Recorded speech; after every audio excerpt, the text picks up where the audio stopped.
Istrinya Bagio dagang ayam goreng selundreng itu sehari itu mang 50 kilo. Baru 1-2 orang yang beli. Ini ayam udah busuk, ayam udah bilatungan kamu jual. Abis maghrib tuh langsung mang, busuk semua. Kaki saya ada yang narik, orang tinggi besar bilangnya gitu mang. Mau dibawa istrinya si Bagio. Ini kalau orang dagang, ia bersaingnya juga dengan orang dagang.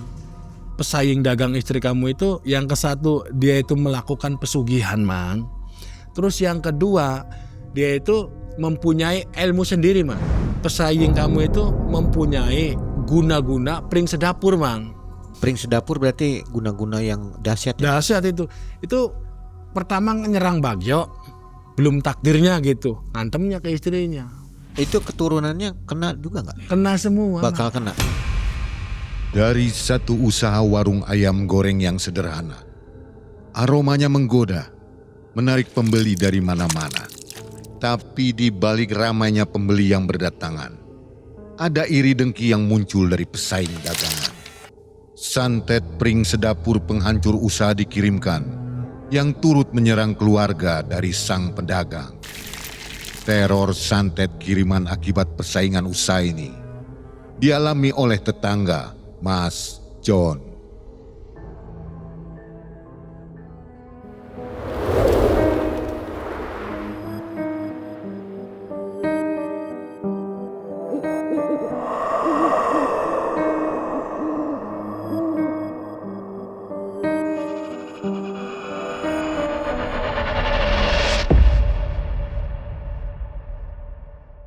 Assalamualaikum warahmatullahi wabarakatuh. Waalaikumsalam warahmatullahi wabarakatuh. Apa kabar Sobat MM? Mudah-mudahan semua sehat ya. Hari ini kita sudah harus nonton lagi hari ini. Dan yang kita tonton ini orang lama nih, yang membersnya sudah banyak, penggemarnya banyak maksudnya. Namanya Mas John. Betul. Mas John, kumaha damang? Alhamdulillah sehat Mae. Sehat Mas John ya? Betul. Coba penonton MM yang ngefans sama Mas John komen di bawah ya. Komen apapun tentang Mas John. Betul. Mas John, Ya, ngapain aja sekarang nih lama gak ketemu? kesibukan saya sekarang lagi bantu-bantu istri aja Mae. Kulineran. Kuliner tapi jarang lah. Jadi menerima yang pesan-pesan aja gitu Mae. Nggak dagang sehari-hari nggak. Gak dagang sehari-hari. Nah, cuman ada kalau ada pesanan baru bikin istri gitu. Iya. Dan hari ini Mas John punya kisah yang luar biasa ya. Ngeri-ngeri sedap ini. Betul. Pring sedapur. Pring sedapur. Jadi pring itu bambu. Bambu. Sedapur itu wilayah ya. Wilayah circle. Jadi artinya apa? Kalau bisa dijelaskan Mas John. Jadi Bambu sewilayah. Gimana? satu wilayah iya. Jadi kalau sudah kena ya lingkaran itu ya tercemar semua, kena semua gitu Mae. Guna-guna ya. Guna-guna ini. Dan ini terjadi di kehidupan Mas John. Bukan saya mengalami Mae, tapi tetangga kontrakan saya. Mas John terlibat. Saya terlibat di situ sampai menyaksikan, semuanya saya menyaksikan. Sampai ngobatin juga. Sampai ngobatin, sampai ya punten sampai istrinya meninggal saya menyaksikan.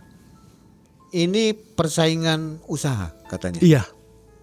Itu persaingan usaha Mang. Jadi apa harus begitu ya usaha? Di pasar. Kebanyakan di pasar begitu ya. Ya. Suka tidak suka. Mungkin suka tidak suka itulah. Itu terjadi ya. Terjadi betul. Baik sobat, ceritanya seru jadi jangan skip. 1 jam ke depan kita bersama ya. Sama Mang E dan Mas John. Malam mencekam. Semakin malam semakin mencekam. Ini dia Mas John.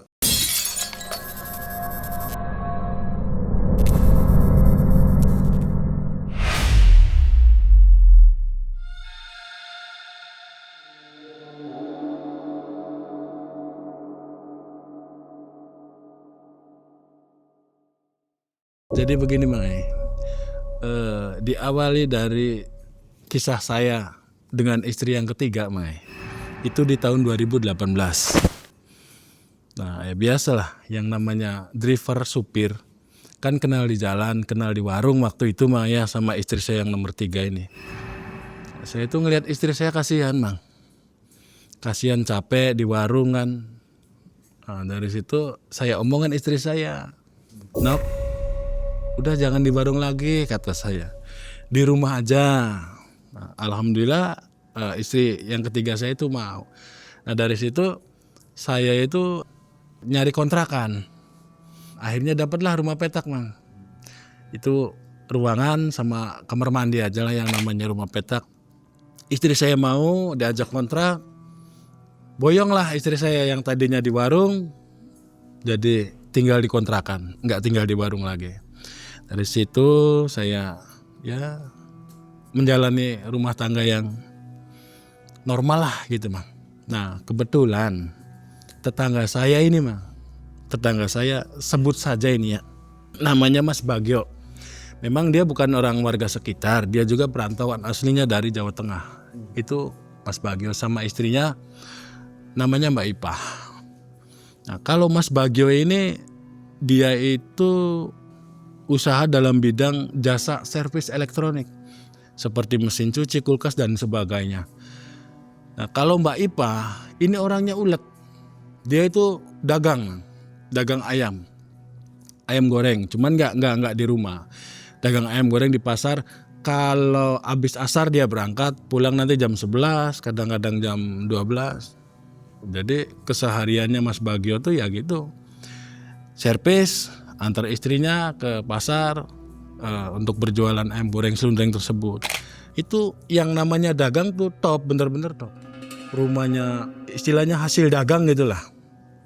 Karena dia dagangnya rame, maju, hasilnya itu rumahnya bagus, kendaraan ada. Tahun segitu Mas Bagio itu, si Bagio ya saya panggil Bagio. Bagio itu punya anak 1. Nah dari situ lama-kelamaan berhubung saya istilahnya numpang lah.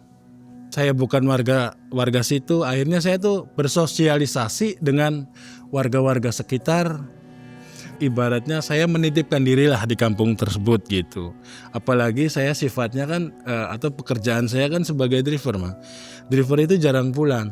Berangkat Senin, pulang Kamis. Jadi hitung-hitung nitipin istri saya lah kalau ada apa-apa kan mungkin tetangga sekitar kan lihat saya, oh iya Mas John orangnya gini-gini, simple dan selalu bersosialisasi. Nah dari situ, Mang, saya kenal-kenal dengan bapak-bapak sekitar ya. Kalau malam pas saya ada di rumah beli kopi, beli rokok ya, main catur, main gaple, main domino ya, itu nggak itu ya, tapi nggak pakai uang gitu. Hanya hiburan-hiburan biasa bapak-bapak di kampung tersebut.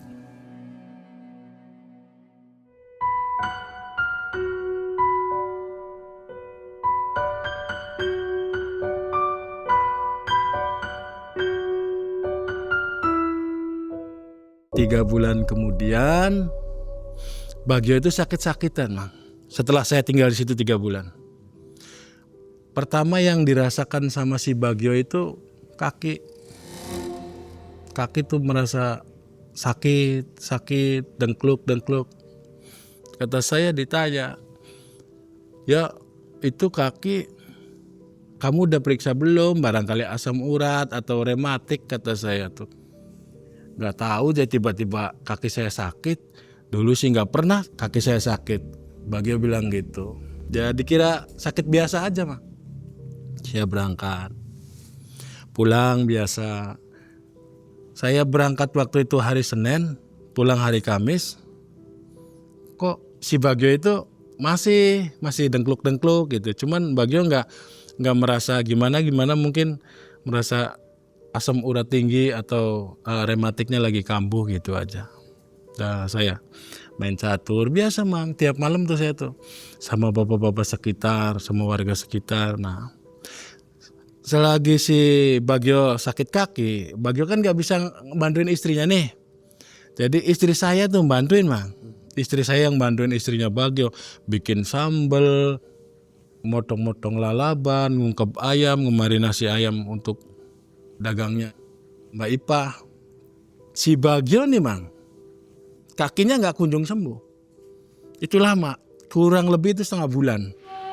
Sampai saya maksa, ayo Gio, kamu ke puskesmas atau ke dokter, kata saya. Udah dibonceng sama saya, katanya. Udahlah biarin nanti juga sembuh. Sampai saya ke apotek sendiri beli obat asam urat saya tuh. beli obat rematik buat si Bagio. Saya berangkat, pas pulang itu malam Jumat Mang. Tapi malam Jumat biasa, bukan Kliwon seingat saya. Saya sehabis main catur dengan bapak-bapak bubar, saya masuk ke kontrakan, tidur. Itu pas sekitar 12:30, saya tuh ngedenger teriakan Mang. Wow, aduh. Pas saya tuh, kayak Mas Bagio teriak, kata saya tuh ya. Saya keluar, saya gedor rumah Mas Bagio, saya gedor. Ya Bagio, Mas Bagio keluar. Kata saya, tadi yang teriak siapa? Yang teriak saya, mimpi gak enak. Saya pikir dia bilang mimpi gak enak Mang. Jadi saya pulang lagi kan. Masuk lagi ke kontrakan, saya tidur. Nah paginya saya gak ada DO Mang. Saya bantuin Mas Bagio. Nah di situ Mas Bagio bilang Mang, John, tadi malam saya ngimpi gak enak dah. Ngimpi apa Mas? Kata saya tuh. Tadi malam saya ngimpi itu saya di padang ilalang. Lalu dikejar-kejar sama sosok tinggi besar berbulu, matanya segede baskom Mang. Bayangin matanya segede baskom. Itu ngejar Mas Bagio. Nah di situ entah dari mana datangnya, istrinya tuh tahu-tahu ada di mimpi itu Mang. Begitu lari-lari di padang luas, tegalan di padang ilalang. Nah yang kena nih istrinya Mas Bagio. Ketangkep sama si makhluk yang matanya segede baskom. Dari situ Mas Bagio teriak terus bangun dari tidurnya.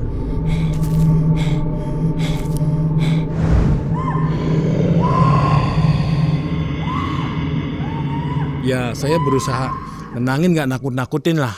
Ya itu sih namanya mimpi kata saya. Jangan dianggap lah. Tuh dari situ mulai kejadian-kejadian aneh tuh. Selang beberapa hari kemudian, istrinya dagang, pulangnya itu jam 7 Mang. Saya ngomong sama Bagio, itu istri udah pulang sih jualannya? Iya, bilangnya gitu. Keesokan harinya lagi, jam 7 pulang lagi. Keesokan hari sampai 5 hari Mang.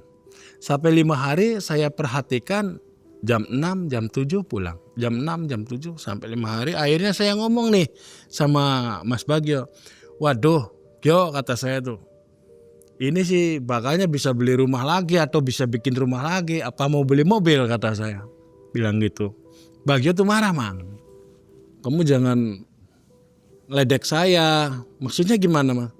Nah akhirnya di situ Mas Bagio buka istilahnya ngobrol dengan saya.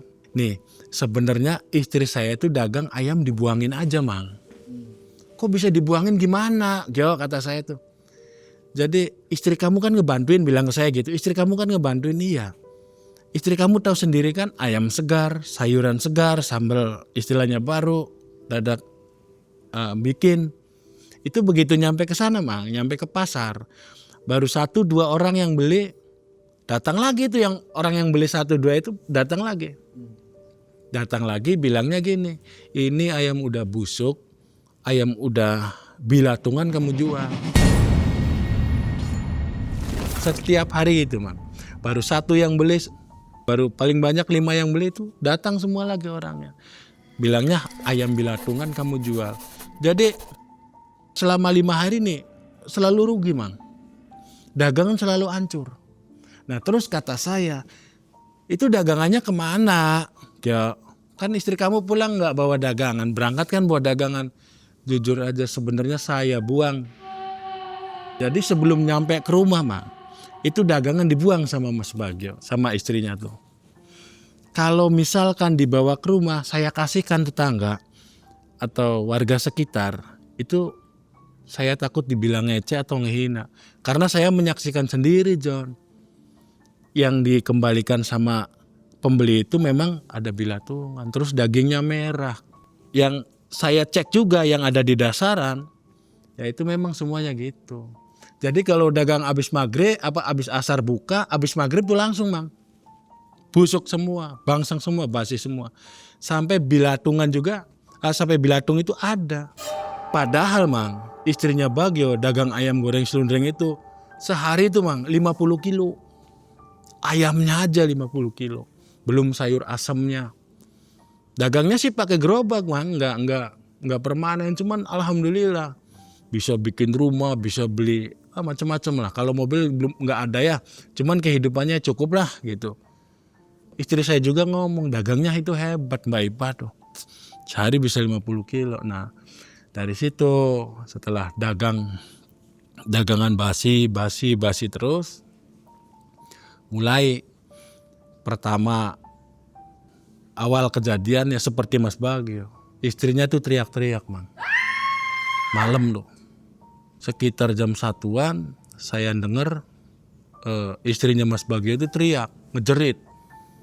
Saya langsung keluar karena saya tuh tidur tuh nggak bisa tidur sore Mang, selalu jam 2 jam 3. Nah jam 1-an istri Mas Bagio itu teriak-teriak. Saya keluar lagi, saya gedor rumahnya, Bagio keluar, iya istri saya teriak, mungkin mimpi nggak enak.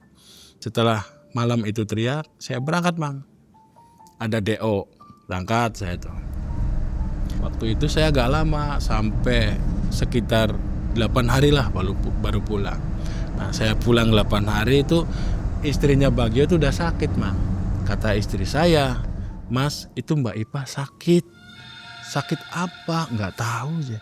Dah saya nggak hiraukan aja Mang. Nggak hiraukan. Karena dipikir saya sakit biasa lah gitu.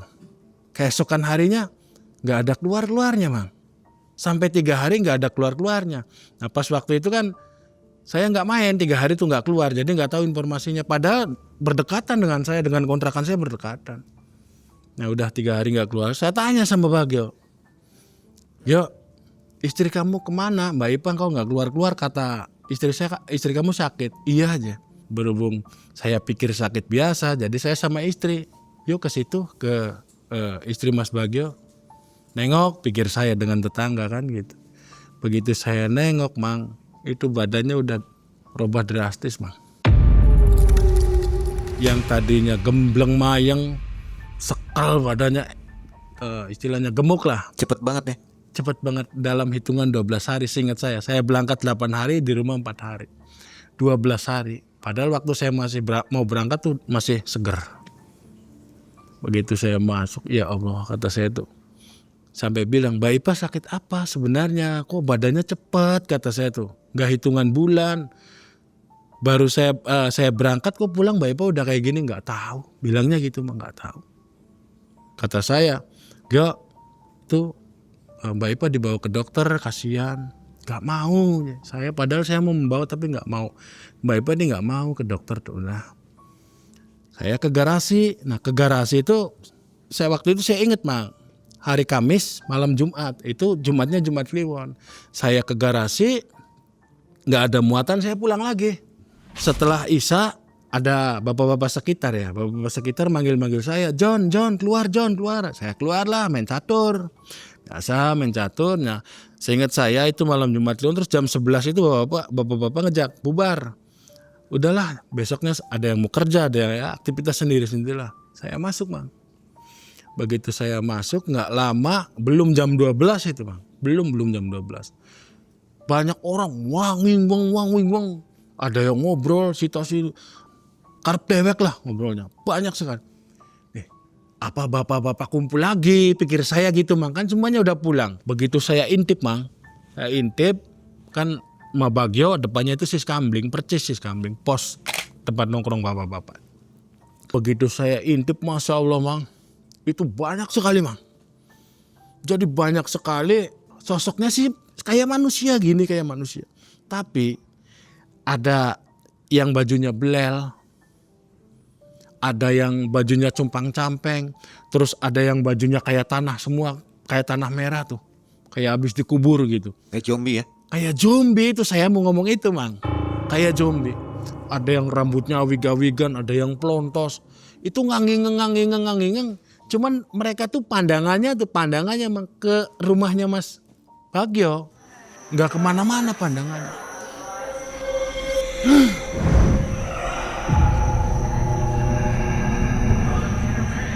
Astagfirullahaladzim, saya sambil nyebut aja sambil megangin hordeng tuh. Di situ saya tuh Bang, kayak orang mau nutup hordeng nggak bisa, mau kembali lagi tidur sama istri nggak bisa.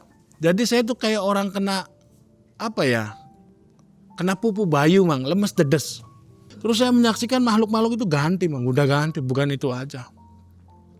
Itu orang-orang yang tadi mang bilang kayak zombie itu benar-benar kayak zombie.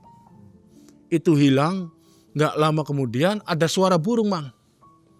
Burungnya bunyinya gini mang, tituit, tituit, tituit. Kata kakek saya, kalau malam ada burung kadasih bunyi mang, itu bunyinya kan tituit gitu, tituit, tituit. Itu burung kadasih mang. Kalau ada burung itu berbunyi di antara saya gitu, tapi khususnya malam ya, itu pasti di situ ada yang lagi susah payah, ada yang lagi sakit. Itu kakek saya lah yang bilang. Burung kadasih. Itu lama. Tituit, tituit. Begitu burung kadasih hilang, itu saya tuh bener-bener kayak pupu bayu. Man. Ganti lagi makhluknya. Ada orang kakek sama nenek-nenek pakai pangsi. Nenek-neneknya pakai bruklat sambil bawa cepon digendong samping ya. Tapi yang saya lihat wajahnya tuh mukanya merah man. Merah merona. Makhluk-makhluk yang saya tahu, yang saya lihat itu ya memandangnya ke pintunya si Bagio. Memandangnya tuh.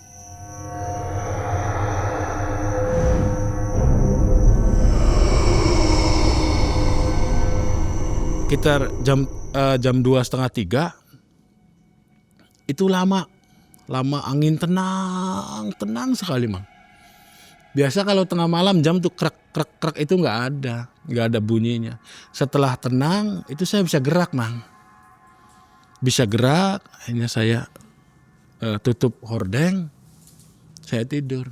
Paginya saya cerita sama Mas Bagio, Gio, kamu tadi malam ngerasain enggak, kata saya tuh. Ngerasain apa?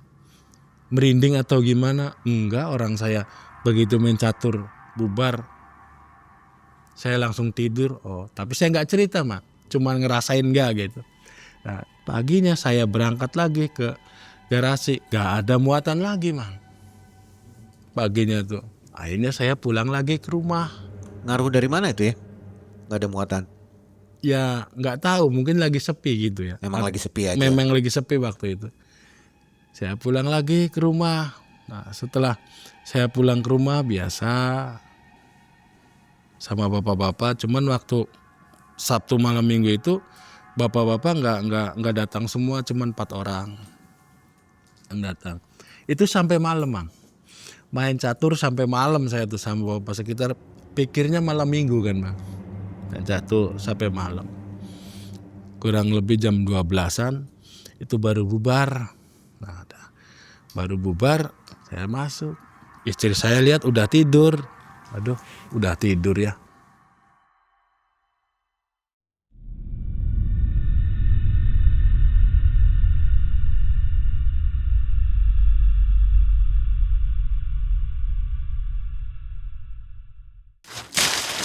Aduh, kayaknya tadi saya tuh bawa topi ya, mana ya?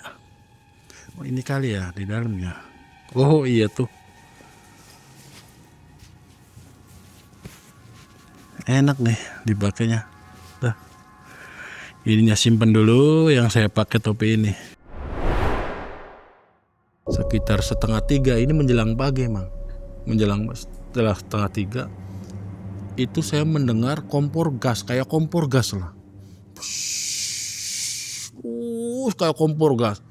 Dikira saya tabung gas istri saya mang. Saya ke belakang mau ngontrol tabung gas ngecas enggak gitu. Kok tabung gas enggak ngecas? Nah saya perhatikan. Saya dengar dengan jeli ada di atas mang. Oh bunyi kok ada di atas.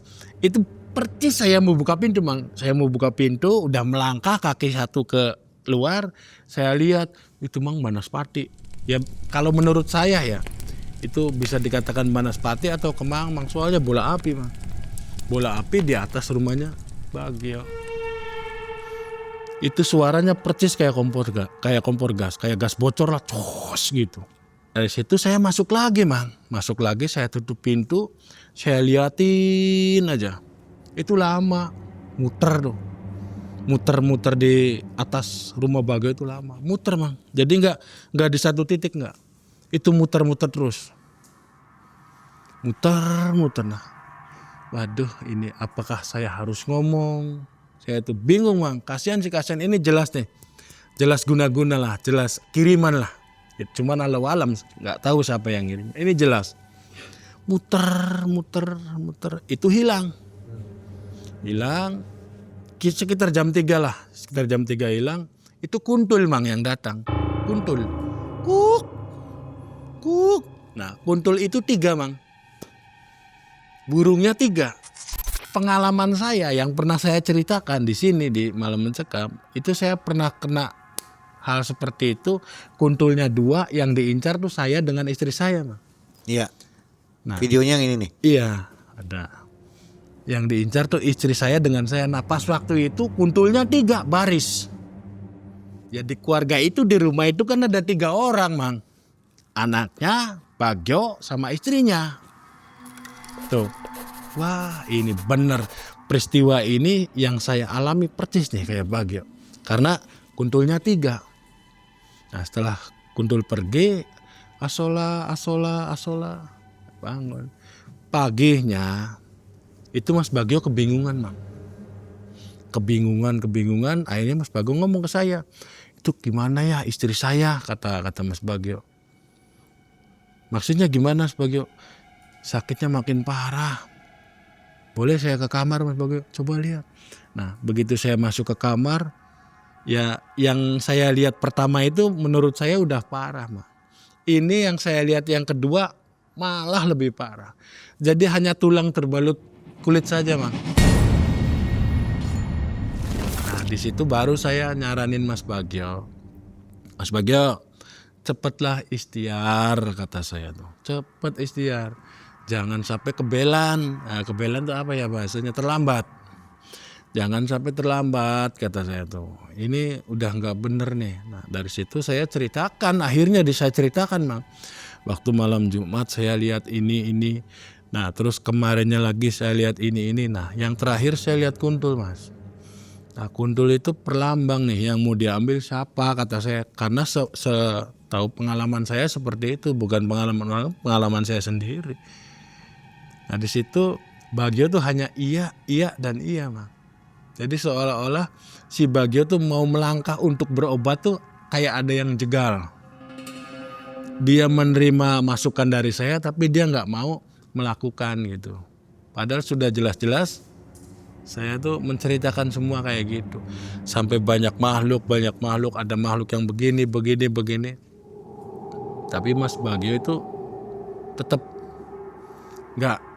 Ya kalau saran sih didengar, cuman dia nggak mau tindak. Andaikan Mas Bagio siap, nanti tinggal ngomong ke saya aja. Karena saya siap untuk nganter kapan aja. Nah itu saya berangkat Mang. Keesokan harinya tuh saya berangkat. Itu saya bongkar ke Semarang, dekat 3 hari. Berangkat hari Rabu, saya tuh ingat waktu itu. Pulang hari Sabtu malam Minggu pulang. Pada waktu itu saya nggak ngalamin gangguan apa-apa Mang. Nggak dengar suara-suara aneh, nggak dengar apa, tidur nyenyak lah. Dipikir saya Mang, ini Bagio nih udah minta syariat atau apalah sama orang spiritual atau kiai gitu. Pikir saya karena malam itu tenang Mang. Keesokan harinya saya ngomong, ya kamu udah ikhtiar tadi malam kok rasanya enak, nggak ada istilahnya gangguan, penampakan apa segala macam, saya juga tidur bisa nyenyak. Belum, bilangnya gitu Mang. Saya kan kaku dongkol. Nah, Seninnya saya berangkat. Nah, pulangnya Kamis. Nah, Kamis pas malam Jumat lagi tuh Mang, tapi bukan Kliwon. Pas malam Jumat itu bapak-bapak nggak ada yang keluar Mang. Waktu itu. Jadi saya duduk sendiri di teras. Duduk aja di teras sendiri. Sambil mandang tanah kosong tuh. Nggak kerasa makin malam. Waktu saya mandang ke kebun kosong, itu Mang, yang namanya kaki itu tingginya sama kayak net basket. besar sekali kakinya. Itu jalan melangkah Mang. Melangkah itu kerasa di sini Mang. Dada saya itu kerasa bleg gitu.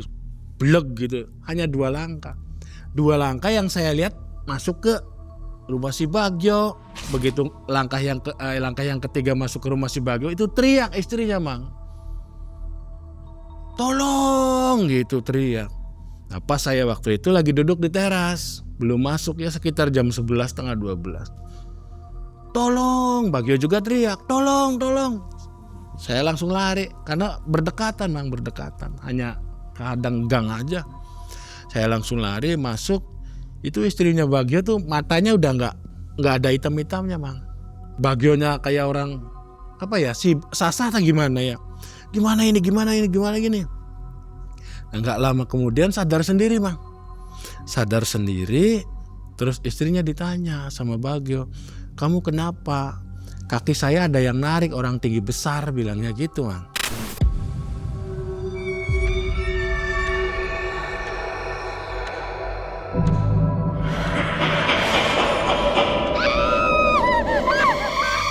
Siapa yang narik? Orang tinggi besar, tahu-tahu ada di kaki saya, terus kaki saya ditarik, mau dibawa, bilangnya gitu istrinya si Bagio. Nah dari situ udah tenang, terus saya sama Bagio ngobrol di luar, di pos ronda tersebut. Tuh Mas Bagio, kata saya juga apa? Cepet Mas Bagio ikhtiar, cari orang pintar. Saya nggak tahu John ya. Saya tuh kemana, nggak ada yang nganter. Udah tenang, nanti diantar sama saya, kata saya gitu Mang. Karena kan ya puntennya, saya kan sering muter-muter gitulah. Jadi saya kan tahu mana-mana orang yang mumpuni kan tahu. Ya udah John, nanti saya minta tolong kamu antar. Ya kata saya tuh. Terus saya masuk, dia masuk. Nah begitu saya masuk, dia masuk, saya tidur Mang. Mau tidur ya, bukan tidur, mau tidur. Istri udah tidur, saya tidur di samping istri, gitu, selimutan apa. Begitu lenggut gitu, itu suara tertawa Mang, terbak-bak, besar Mang. Oh gitu. Saya bangun lagi Mang, karena kaget. Ya Allah, ini Bagio lagi nih, Bagio lagi. Saya lihat intip nggak ada, orangnya itu nggak ada Mang. Pas saya tidur, nggak lama kemudian saya dibangunkan Mang, sama istri saya. Pak bangun, Pak bangun. Itu di luar rame sih. Udah, diem kata saya tuh. Saya pasti itu lagi makhluk itu lagi yang datang. Pasti. Nah, istri saya nurut tidur. Nah, mungkin saya lagi tidur Mang. Istri saya penasaran mau ngeliat dari hordeng, yaitu yang seperti zombie itu kumpul semua. Nah, mungkin istri saya takut, dia teriak, "Bapak," bilang gitu. Jadi saya langsung bangun. Kata saya juga apa? Jangan lihat, tidur diem, kata saya itu. Jadi saya nurut tidur. Pagi sekitar jam 5 itu burung itu mulai lagi Mang. Tweet, burung kadasi itu. Nah, udah nggak saya hiraukan lah. Nah, keesokan harinya saya ngomong sama Mas Bagio, nih saya nggak berangkat nih. Sok kita lari kemana? Kata saya tuh. Ya ente John, ente yang tahu. Terus nanti biayanya berapa John? Kalau orang nolong sih kata saya seikhlasnya, nggak harus ditarget kata saya. Kamu tahu tempatnya? Tahu kata saya. Udah pakai motor saya aja. Nah berangkatlah Mang. Pakai motor saya. Datang ke si Abah. Abah aja lah, saya nyebutnya Abah karena saya manggil dia itu Abah. Pagi itu sekitar jam 9 jam 10 saya gedor, si mihnya istrinya Abah yang bukain. John masuk, saya masuk. Terus Abah keluar dari kamar. Bawa siapa sih Ira? Dia bilang gitu. Ini bawa temen Bah. Nah, si Abah ini nyetop Mang, si Abah ini nyetop. Udah nggak usah cerita aja, saya udah tahu semua. Permasalahan kamu tuh udah tahu semua. Akhirnya diceritain Bang, satu persatu Bang. Nih Jo, kata Abah, istri kamu jualan? Iya jualan. Yang namanya orang dagang, orang jualan, itu nggak mungkin saingan sama orang kerja. Ini kalau orang dagang, ia bersaingnya juga dengan orang dagang. Ya betul ya. Gitu. Nggak ada orang dagang bersaing dengan orang kerja tuh, kata si Abah. Kamu tuh sebenarnya udah telat. Ini udah parah. Jadi kita nunggu keajaiban aja. Nunggu keajaiban dari Allah. Kalau mungkin istri kamu masih diberi umur panjang, ya mungkin sembuh kembali, normal kembali. Dan ini orangnya rada bahaya, agak bahaya. Karena kesatu dia itu pesaing dagang istri kamu itu, yang ke satu dia itu melakukan pesugihan Mang. Terus yang kedua dia itu mempunyai ilmu sendiri Mang, mempunyai guna-guna sendiri. Nah di situ Abah nyebutkan, jadi pesaing kamu tuh nggak beli, dalam artian nggak beli tuh nggak harus ke dukun Mang, dia melakukan sendiri juga bisa, punya ilmu sendiri. Nah itu Abah ngucap, pesaing kamu itu mempunyai guna-guna pring sedapur Mang. Jadi komplit nih. Musuhnya si Bagio nih komplit. Pesaingnya istri si Bagio nih komplit.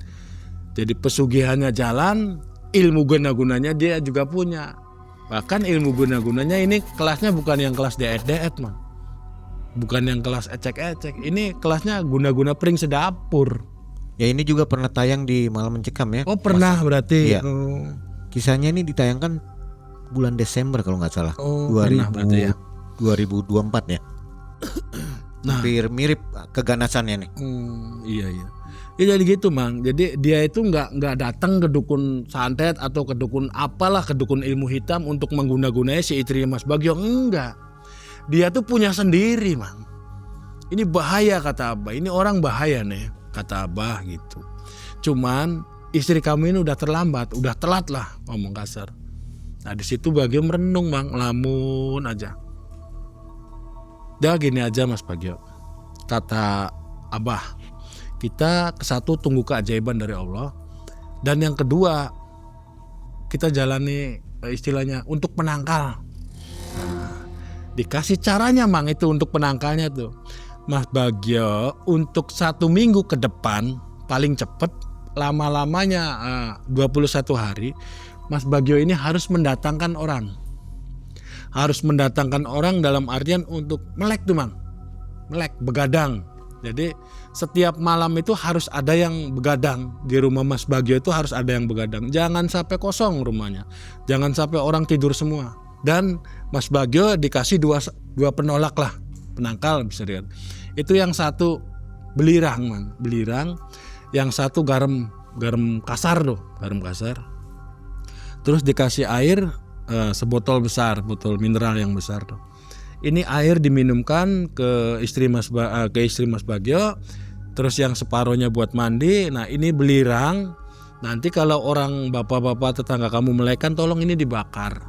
Belirangnya itu dibakar, pruluk gitu. Kita bikin beleman, bikin sekam, dibakar. Nah kasih belirang Mang sama garam. Dikasih saran itu sama Abah, Bagio nurut. Oke Abah, karena ingin sembuh kan gitu Mang. Terus kita pulanglah pamit. Nggak tahu saya Bagio ngasih berapa, nggak tahu ya, karena si Abah kan nggak narget, nggak harus sekian juta, enggak. Ini Abah sifatnya nolong.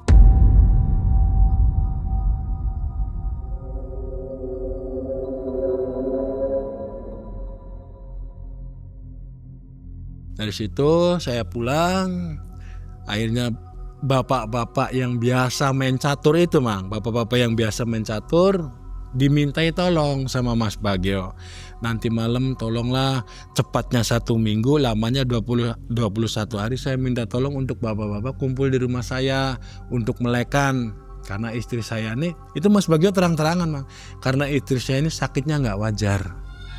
Setelah itu nurut. Malam pertama ya rame aja, rame bakar gitu. Malam kedua, malam ketiga, pasti kalau nggak salah itu saya tuh di malam yang kelima Mang. Bapak-bapak itu baru jam 12 udah minta pulang, udah pada pamit pulang gitu. saya pulang dulu. Padahal hari-hari biasa sampai pagi Mang. Sampai adzan subuh baru pulang. Nah ini di hari yang kelima tuh Mang. Bapak-bapak pada pamit pulang, pada permisi pulang.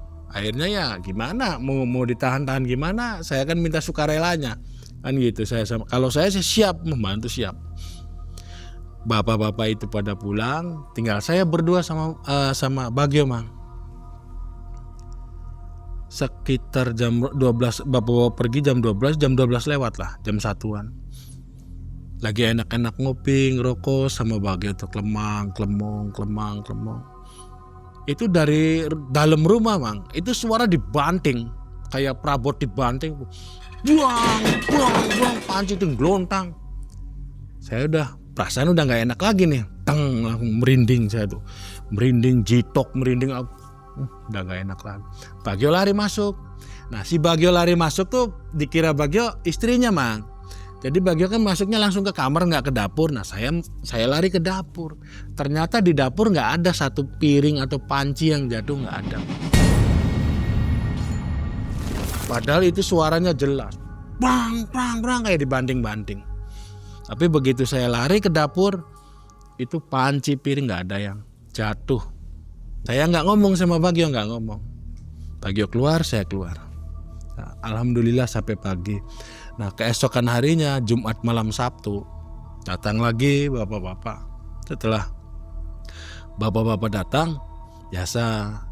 Nah ini yang setelah lewat 5 hari itu Mang, bapak-bapak mungkin agak kesel atau agak bosen lah.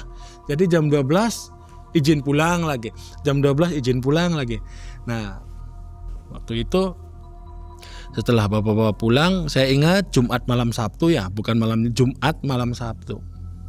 Pintu belakang sekitar jam 2 itu kayak ada yang jejak Mang. Pintu belakang. Dah diam aja. Saya tuh cocok lagu pintu belakang 3 kali Mang. Begitu yang ketiga itu pintu sampai ngejeblak Mang. Pintu sampai ngejeblak. Saya tuh lari sama si Bagio lari Mang. Begitu lari, pas nyampe pintu yang jebol itu Mang, itu di situ ada sosok kayak manusia, cuman tinggi besar, lagi jongkok Mang. Ininya saya masih ingat betul. Ininya pangsi hitam komprang ya. Pakai topong petani tuh. Rambutnya gondrong. Cuman dia nggak ngadep saya Mang, nggak ngadep saya sama Bagio. Dia mungkur, ngadepnya ke sana mungkur. Begitu saya lihat, Masya Allah, Bagio juga melihat langsung. Nah itu nggak sempat lihat mukanya. Begitu saya nyamperin dia, saya sama Bagio istighfar, dia tuh langsung menghilang, entah kemana, hilang dari pandangan saya.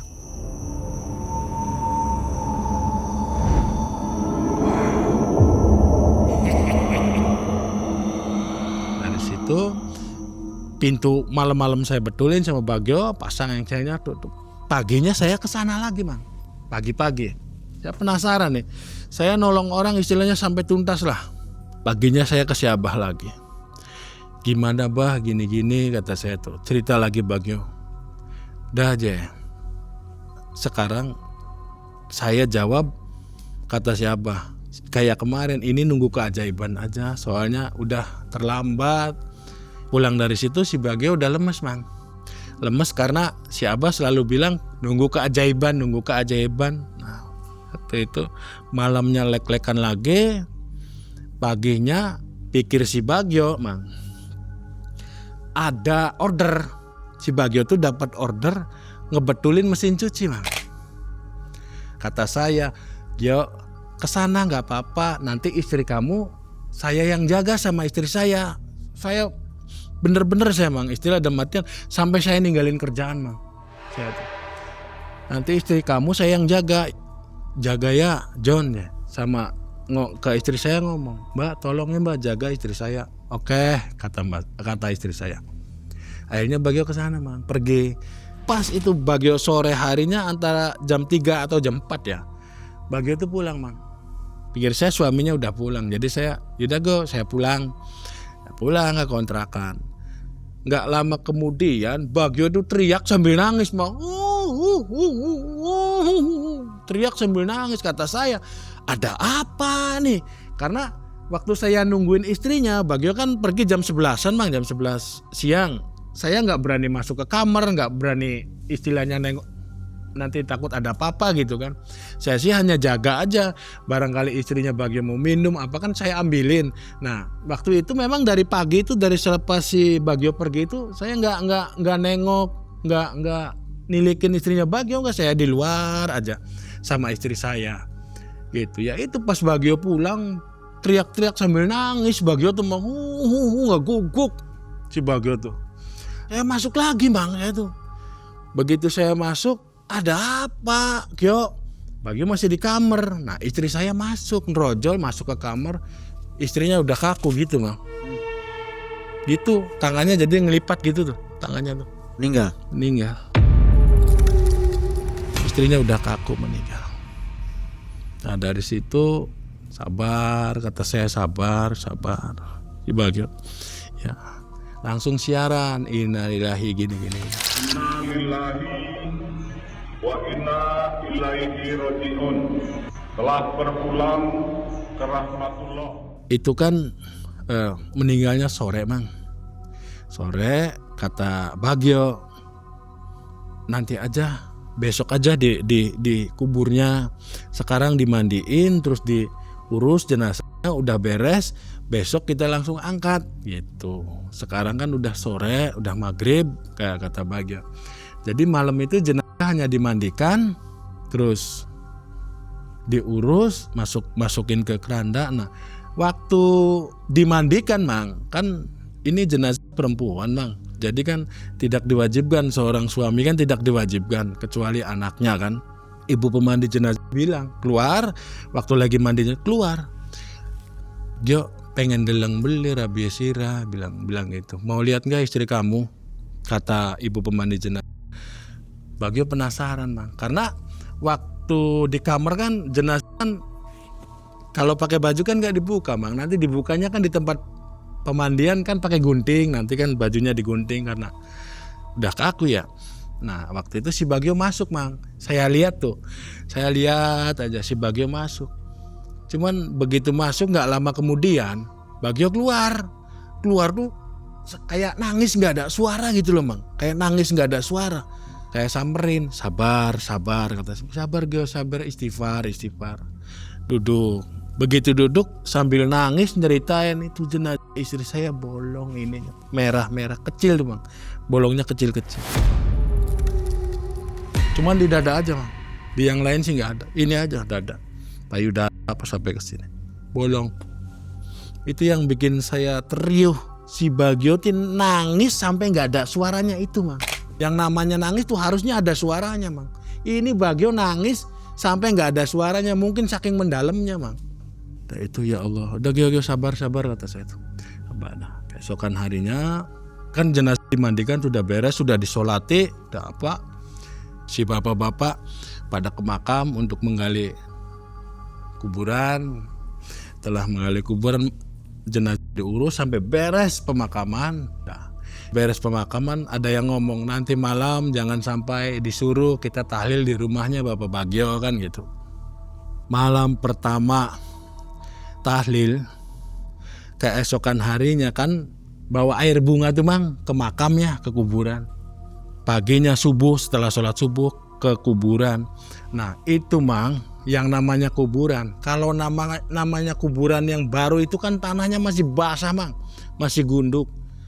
Itu begitu Bagio datang ke kuburan, nyampe itu tanah udah rata Mang, udah rata kayak nggak ada kuburan, cuman patoknya aja 2. Di situ sama Bagio barangkali dicoker-coker apa hewan atau apa, jadi ditinggiin lagi tuh tanah, siram air kembang. Malamnya tahlilan lagi Mang, keesokan harinya datang lagi Bagio, udah rata lagi Mang, sampai 3 hari rata terus. Nah pas ke-3 hari itu Bagio penasaran Mang. Akhirnya Bagio ngajak saya Mang, pas bubar tahlilan, Bagio minta tolong ke saya, tolong temenin saya antar ke kuburan. Oke kata saya tuh. Begitu saya ke kuburan, iya Mang, yang tadi pagi sama Bagio tanahnya digundukin, itu tanahnya rata. Saya lihat sendiri, tanahnya rata. Tuh, kata Bagio, aneh kan? Kok tanahnya rata? Setelah itu saya memberanikan diri ngomong sama Bagio, "Gio, kamu jangan tersinggung nih, Gio. Kita ke sana lagi yuk, ke Abah lagi. Ini kok bisa begini gimana?" Kata saya tuh. Bagio mau, Mang. Itu di hari keempat itu. Ke hari yang keempat. Kita ke sana lah, ke Abah. Abah juga mengucapkan turut berduka cita lah, bela sungkawa gitu. Nah, kata si Abah, "Ini Gio, istri kamu sebenarnya belum meninggal. Istri kamu tuh ada yang nolong. Ada yang nolong, tapi ini bukan dari bangsa manusia. Jadi dari bangsa jin. Nah, jin tersebut itu muslim, Bang. Jadi istrinya si Bagio itu ada yang ngerawatin lah dia tuh. Jadi nggak jadi keluyuran, nggak jadi merekayangan. Istrinya Bagio itu ada yang ngerawatin, sosoknya jin muslim, dan jin muslim itu, Mang, di sana itu sebagai sesepuh. Jadi istrinya Bagio itu diurus sama jin muslim. Kamu percaya enggak, Gio? Kata simbanya. Kalau kamu nggak percaya, nanti 7 hari bisa kamu buktikan. Gitu, Mang. Nah, keempat, kelima, keenam, ketujuh itu Bagio ingat omongan siapa. Memang Bagio mau membuktikan. Karena setiap hari makam tuh selalu rata, Mang. Makam selalu rata. Nah, ketujuh harinya ya Bagio wanti-wanti ke saya, tolong temani saya tidur di makam istri saya. Oke, kata saya. Saya sih oke terus, Mang. Pas ketujuhnya bubar tahlil, kasih bingkisan apa, orang semua bubar. Sekitar jam 9, ayo kita ke makam, bawa kelasa, Mang. Memang sengaja mau tidur di situ. Ya awalnya sih ngobrol, Mang. Saya tuh ngobrol sama Bagio. Makin malam saya ngantuk. Gio, saya tidur. Besok tidur dulu nih. Saya tidur. Nah, terus singkat cerita pagi hari, Mang. Pagi hari saya dibangunkan sama Bagio. Kita jam 6 ya. John bangun. Saya bangun. Apa, Gio? Kata saya tuh. Iya bener, omongan Abah bener. Maksudnya bener gimana? Jadi dalam mimpinya Bagio itu bertemu istrinya, bilangnya begini, saya belum mati, kenapa ada kuburan? Bilangnya gitu. Jadi tuh dia nggak mau, Mang, dibentuk kayak kuburan tuh nggak mau. Jadi diberesin lagi, rata lagi, diberesin lagi, rata lagi, karena dia nggak mau. Dibilang mati tuh nggak mau. Dalam mimpinya Bagio. Memang di sana jadi kayak kata Bagio, dia tuh ya bener siapa, bilangnya jin muslim, waktu sholat di sana tuh. Jadi sampai istrinya ngomong titip anak, saya titip anak sama Mas Bagio, saya ini sebenarnya belum meninggal, kata Bagio gitu. Dari situ Mas Bagio mulai percaya tuh, Mang. Ya saya bangun tuh kuburan rata lagi, Mang, rata lagi kuburan tuh. Pulang, si Bagio tuh masih penasaran. Yuk kita ke sana lagi yuk, kata si Bagio. Saya antar lah ke sana.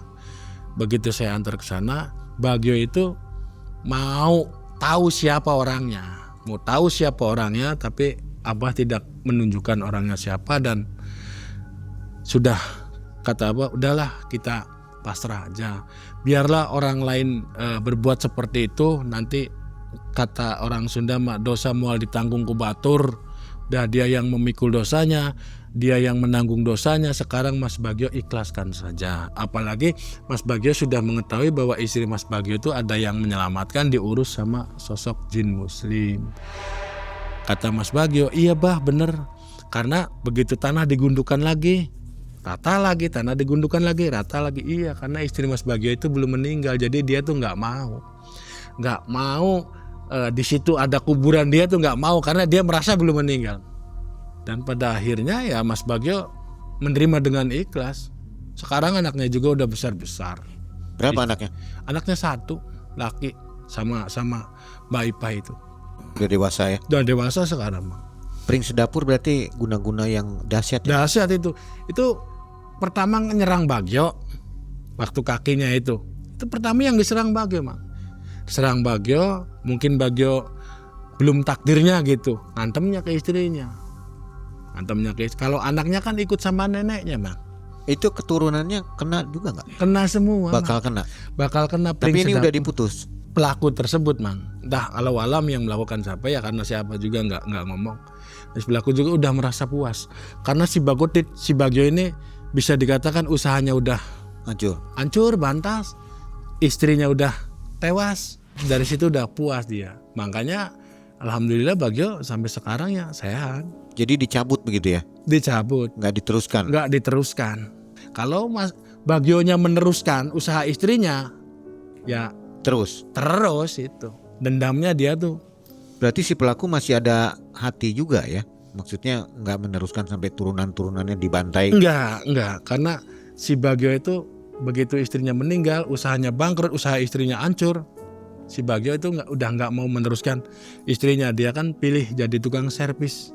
Servis elektronik gitu. Udah nggak ada gangguan lagi? Nggak ada, alhamdulillah tuh ada. Bagionya juga selamat. Anaknya juga udah dewasa. Kalau orang melakukan guna-guna ini Mas John, mahal nggak biayanya? Ya pasti mahal, Mang. Mahal ya? Mahal. Dia yang menentukan, istilahnya yang menentukan sakit dan enggaknya target tersebut. Pasti dia kan minta sekian juta. Makanya udah dosanya dapat, uangnya keluar banyak, apa sih? Kan gitu.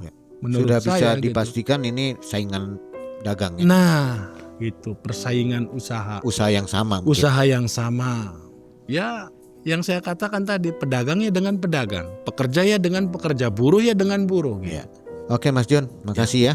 Kisahnya seru.